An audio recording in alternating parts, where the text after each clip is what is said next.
नमस्कार मित्रों, मैं पंडित जनार्दन तिवारी आशा करता हूं कि आप सभी सकुशल होंगे।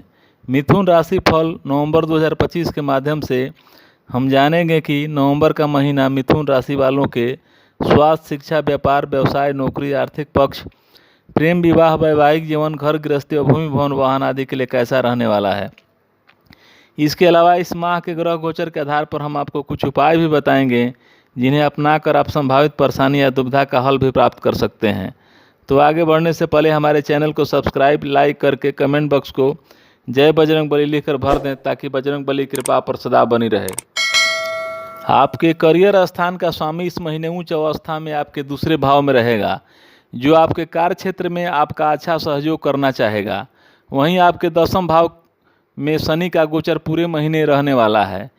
इसमें से 28 नवंबर तक शनि ग्रह बकरी रहेंगे, यानी कि आपको आपके कामों में कुछ धीमापन देखने को मिल सकता है अथवा छोटी मोटी अड़चनें देखने को मिल सकती है, लेकिन सामान्य तौर पर कामों के पूरे होने के अच्छे योग बन रहे हैं। इस तरह से हम कह सकते हैं कुछ व्यवधान के बाद इस महीने आपका कार्य क्षेत्र काफ़ी अच्छा रह सकता है। व्यापार से संबंधित मामलों की बात की जाए तो इस महीने इस मामले में भी बृहस्पति ग्रह की कृपा पर अपने व्यापार में काफ़ी अच्छा कर सकते हैं। विशेषकर यदि आपका काम आर्थिक मामलों से जुड़ा हुआ है, शिक्षा जगत से जुड़ा हुआ है या फिर व्यवस्थापन के क्षेत्र से जुड़ा हुआ है तो आपका व्यापार व्यवसाय काफ़ी अच्छा चल सकेगा। वहीं नौकरी से संबंधित मामलों में यह महीना और भी अच्छे परिणाम दे सकता है, यानी कि व्यापार व्यवसाय की तुलना में नौकरी पेशा लोगों के लिए महीना बेहतर रह सकता है। आपकी कंपनी की पॉलिसी के अनुसार आपका प्रमोशन या इंक्रीमेंट इत्यादि भी संभावित है। यदि किसी कारण से इस समय अवधि में आपकी कंपनी प्रमोशन नहीं देती है तो इस समय किए गए कामों का फायदा आने वाले समय में आपको मिलेगा। कहने का तात्पर्य है कि कार्य क्षेत्र से जुड़े मामलों में यह महीना काफ़ी अच्छे परिणाम देता हुआ प्रतीत हो रहा है। छोटे मोटे व्यवधान रहने को रह भी सकते हैं, लेकिन उनसे बहुत ज़्यादा फर्क नहीं पड़ेगा। अंत में आप सफलता प्राप्त कर सकेंगे और अच्छे परिणाम भी आपको मिल सकेंगे। तुलना करें तो व्यापार व्यवसाय की तुलना में नौकरी पेशा लोग इस महीने ज़्यादा आनंदित रहेंगे। आर्थिक मामले की बात करें तो इस महीने आपके लाभ भाव के स्वामी मंगल की स्थिति बहुत अच्छी रहने वाली है। साथ ही साथ मंगल धन के कारक बृहस्पति के द्वारा देखे जाएंगे। बृहस्पति आपके कर्म स्थान के स्वामी भी हैं। इन सभी कारणों से आप अपनी मेहनत के अनुरूप कमाई करते रहेंगे, अर्थात लाभ के दृष्टिकोण से महीना काफ़ी अच्छा कहा जाएगा। यदि आप कहीं से लोन इत्यादि लेने की कोशिश में लगे हुए हैं तो इस मामले में भी आपको सफलता मिल जानी चाहिए।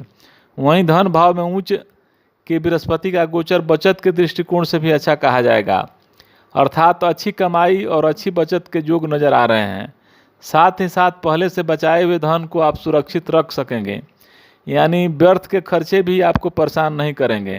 कहने का तात्पर्य है कि नवंबर 2025 का महीना मिथुन राशि वालों के आर्थिक पक्ष के लिए काफ़ी अच्छा रहने वाला है।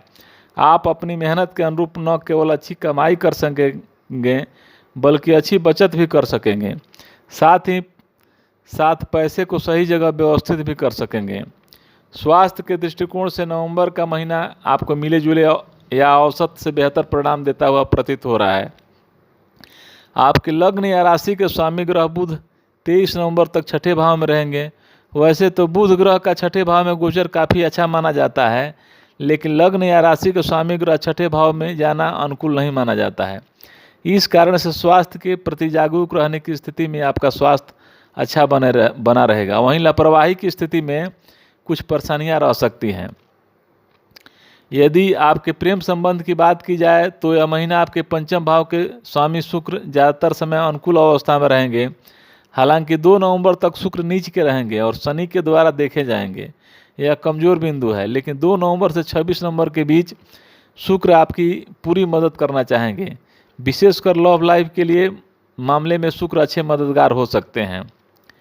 पारिवारिक मामलों में नवंबर के महीने में सामान्य तौर पर आपको अनुकूल परिणाम ही मिलने चाहिए। इस पूरे महीने उच्च का बृहस्पति आपके दूसरे भाव में है, जो पारिवारिक सामंजस्य बनाने में आपके लिए काफ़ी मददगार रहेंगे। आपके दूसरे भाव पर भी किसी ग्रह का नकारात्मक प्रभाव प्रत्यक्ष रूप से नज़र नहीं आ रहा है। यह भी एक अनुकूल बिंदु है। अतः इस महीने पारिवारिक सदस्यों के बीच अच्छा सामंजस्य देखने को मिल सकता है। लोग एक दूसरे की परेशानियों को समझकर एक दूसरे के लिए मददगार रह सकते हैं। भाई बंधुओं से संबंधित मामलों में महीने का पहला हिस्सा मिला जुला या औसत से कुछ कमज़ोर रह सकता है। अब उपाय की बात करें तो सूर्योदय से पूर्व उठकर स्नान आदि से निवृत्त होकर सूर्य भगवान को कुमकुम मिला हुआ जल चढ़ाएं। मांस, मंदिरा व अंडे का सेवन न करें। संभव हो तो 10 नेत्रहीनों को भोजन कराएं। मुझे उम्मीद है कि आपको यह वीडियो पसंद आया होगा। अगर आपके कोई प्रश्न या सुझाव हैं तो कृपया उन्हें कमेंट में बताएं। अगर आप मेरे चैनल पर नए हैं तो कृपया सब्सक्राइब करें और बेल आइकन को दबाएं ताकि मेरे नए वीडियो के बारे में पता चल सके। आपकी प्रतिक्रिया के लिए धन्यवाद।